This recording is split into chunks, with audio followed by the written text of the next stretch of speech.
Hello everybody and welcome back to the Rugby Magazine Fantasy Show. In this one I'm going to be taking a look at the top 5 must-have forwards for your fantasy team.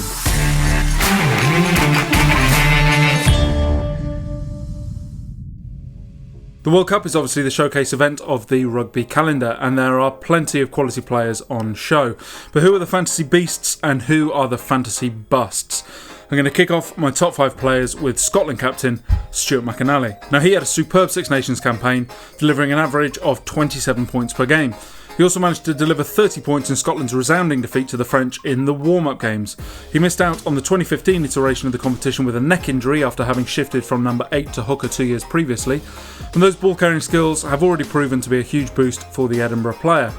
If there was a slight concern, it might be his discipline, but that's a small price to pay for one of Scotland's finest. Next up is a guy who's been tearing it up in the Premiership this year, and a player who would have contributed an awful lot more to Italy's Six Nations had he not picked up an ankle injury in December. Jake Pellegrini is a precocious and ferocious back row player who, despite going up against New Zealand and South Africa in Pool B, can be expected to smash out some superb fantasy scores.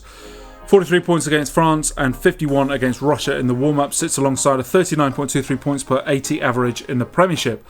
It's worth noting in that too that his defensive points sit higher per 80 than his attacking points, so fixtures against New Zealand and South Africa could be real winners. In Pellegrini, Italy have their heir to Parise's crown. Next up is a player who has covered 6, 7 and 8 in the back row for the All Blacks and smashed out an 81-point haul against Tonga in the warm-up games. Ardie Savea also finished the Super Rugby season as the joint top point scorer alongside TJ Perenara, averaging 35.05 points per 80 minutes. Now that's a huge return for a guy who's rarely been away from the field over the year, and we can expect a big World Cup from him. Next up is a guy who arrives at the World Cup off the back of a superb Six Nations season.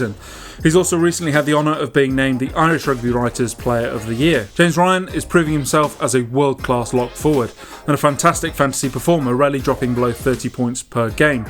If Ireland are going to succeed at this tournament, they'll need him firing on all cylinders, and as a fantasy coach, that's an exciting prospect. And finally, my top forward pick is none other than England's Maro Itoje. He arrives at the World Cup off the back of a 43-point performance against Ireland and a 34-point haul against Wales in the warm-ups. Had he not suffered a knee ligament injury in England's first Six Nations fixture against Ireland, he would have taken his autumn international form into the competition and posted some downright dirty scores. Instead, we're staring at the beginning of the World Cup, and given that our in-house AI Henry has predicted England as the overall winners, check that out in the last video, expect some high point scores. So there we go, the 5 forwards that I believe you can't do without in your fantasy team for the World Cup.